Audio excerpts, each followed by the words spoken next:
Okay, let's talk about this basic version of Arkansas Traveler. Classic tune, you're going to hear this in a ton of jam sessions. It's a great sort of first song for a lot of flat pickers to learn. Some good opportunities to kind of realize, even though there's not a lot of space being filled here, a lot of quarter notes that we're going to play, still good opportunities to just let that picking hand just flow in rhythm. All right, so we're going to pick up here with the notes leading into the main A section, just a good scale walk up. One of the things I would say, this melody is so common. If you have a way to listen to recordings of this, obviously we have the performances here. Just sort of, if this song is new to you, just live with this melody. It's got a real sort of memorable melody.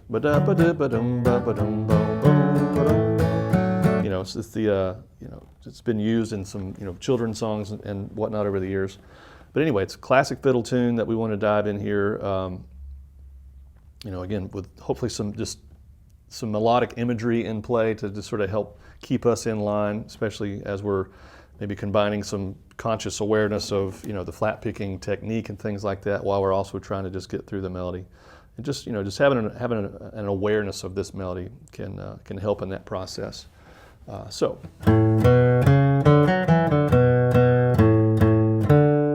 one of the things I want to point out here, again, we start out with some eighth notes, 1 and 2, and now into quarter notes. Okay,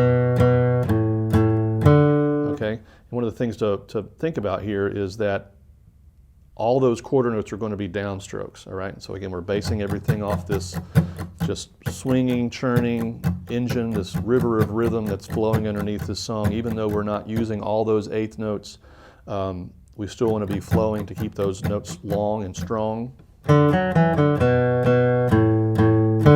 Okay, so those, just because of the commitment to 1 and 2 and 3 and 4 and down, up, down, up, down, up, down, up. The first bar has those 2 quarter notes on beat 3 and 4. Second bar has them on beat 1 and 2. And then a half note on beat 3. So again, expectation for those slower, or not slower notes, but just longer notes to be as long as possible, really connected. No matter what the specific timing of the note, whether it be an eighth or a quarter or a half note, we want those notes to be as long as possible.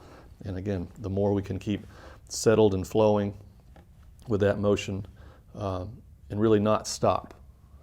I think I see it's some tendency from time to time for folks to just kind of slap at the strings with a lot of downstrokes. And again, what can help those downstrokes feel and those notes ultimately feel like the quality that we're ultimately shooting for is to keep that flow going, even though they're just quarter notes. All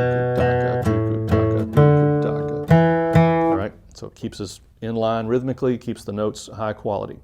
One other thing to look at with this in bar 3, this main first phrase ending on the D, notice that the A there and then the D all in the same fret.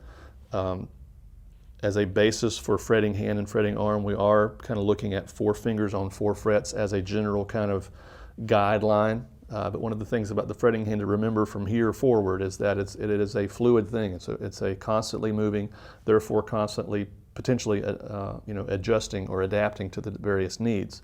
And again, from the commitment of big, long, strong notes, if I lift, I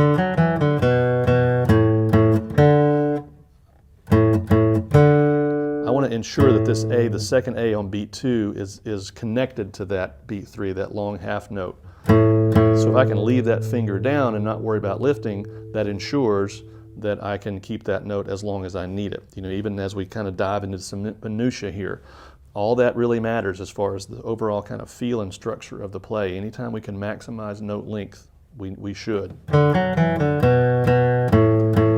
So the adjustment there is to invite the pinky into that note. And actually, if we can get it, both of those notes ringing together. Right?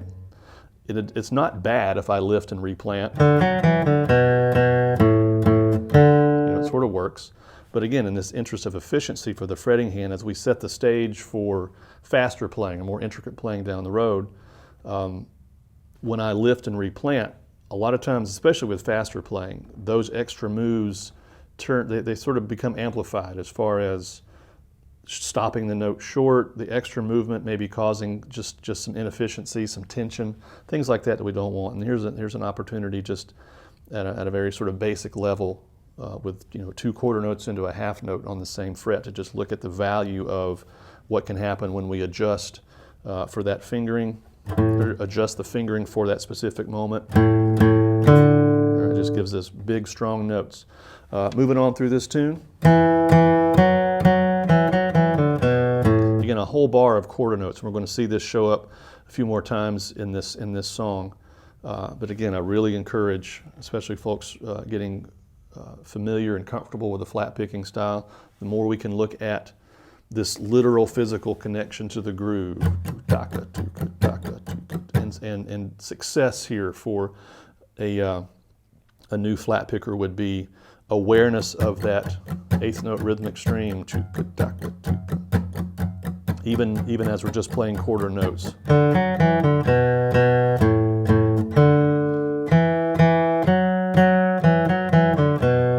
Right? There we go. Now here at bar 8 and 9, we have a little more of an 8th note streaming kind of fiddle tune, flat picking kind of sound.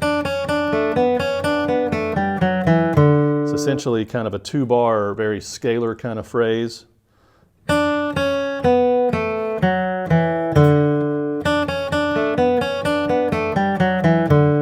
right, so it's another good opportunity to, even here at this level, to remind us all that some familiarity with just basic major scales here in the first position, G, C, and D. You know, I mentioned that you know, having some melodic imagery of just being able to sing this song, being able just to sort of know where you are in the melody as you're, you know, learning to actually play it on the guitar. And this is a point where just the literal muscle memory of playing those scales, the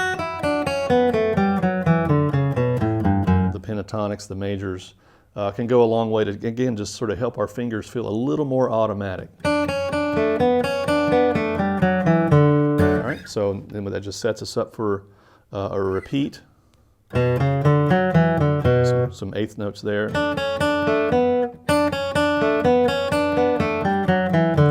in, and all this again.